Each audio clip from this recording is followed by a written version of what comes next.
누구와 동행할 것인가? 라는 제목으로 오늘 묵상하겠습니다. 예수님께서 집에 들어가시니 무리가 다시 모이므로 식사할 겨를도 예수님은 없으셨습니다. 예수님의 친족들이 듣고 그를 부르러 나오니 이는 예수님이 미쳤다 하였기 때문입니다. 예루살렘에서 내려온 서기관들은 그가 바알세불이 들렸다고 하고 또 그가 귀신의 두목의 힘을 빌려서 귀신을 쫓아낸다고 하였습니다. 그래서 예수님은 그들을 불러서 비유로 말씀하십니다. 사탄이 어떻게 사탄을 쫓아낼 수 있느냐? 또 만일 나라가 스스로 분쟁하면 그 나라가 설 수 없다.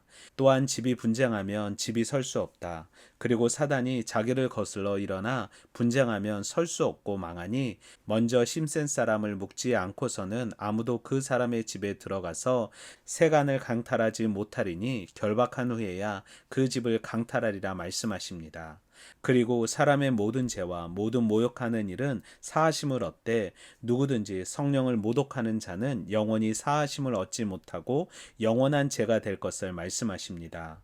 그때 예수님의 어머니와 동생들이 와서 밖에 서서 사람들을 보내어 만나고자 하니 예수님은 누가 자신의 어머니며 동생이냐고 물으십니다. 그리고 답하십니다. 누구든지 하나님의 뜻대로 행하는 자가 내 형제요 자매요 어머니라고 말입니다. 예수님의 비유를 통해 우리는 예수님의 능력은 바알세불의 능력이 아닌 성령의 능력임을 알게 됩니다. 또한 예수님의 능력이 사단의 능력보다 강하여 사단의 능력을 파괴하고 이긴다는 사실도 알게 됩니다. 우리가 성령의 능력을 의지하여 산다면 우리는 어떠한 사단의 권세로부터 이길 수 있습니다.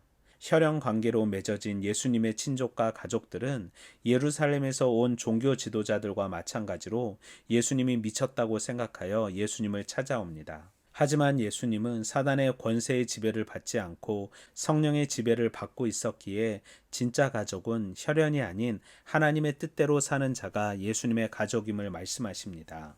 우리는 본문 속에서 비유로 말씀하시고 답하시는 예수님, 성령을 모독하는 죄를 범하지 않도록 주의하길 말씀하신 예수님, 하나님의 뜻대로 행하는 자가 예수님의 형제 자매임을 말씀하신 예수님을 발견할 수 있습니다.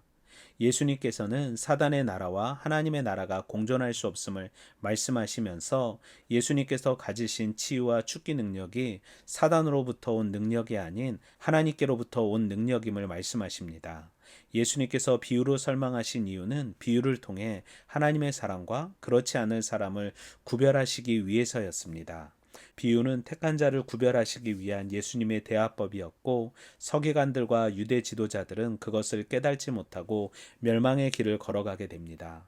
그러면서 참 가족이 누구인지 말씀하시면서 혈연 관계를 넘어 하나님의 뜻대로 행하는 자가 예수님의 가족임을 말씀하십니다. 다시 말해 하나님의 뜻대로 사는 것이 성령님을 의지하며 사는 것이 예수님의 제자임을 말씀하신 것입니다. 내 모든 삶의 결정이 내 이성과 지식이 아닌 성령님을 의지하는 삶 살기 원합니다. 하나님의 뜻대로 살기 위해 말씀과 기도로 내 삶을 채우기 원합니다. 하나님의 자녀로 어디 있든 어딜 가든 하나님의 영광만 드러내기 원합니다. 오늘도 말씀으로 화이팅!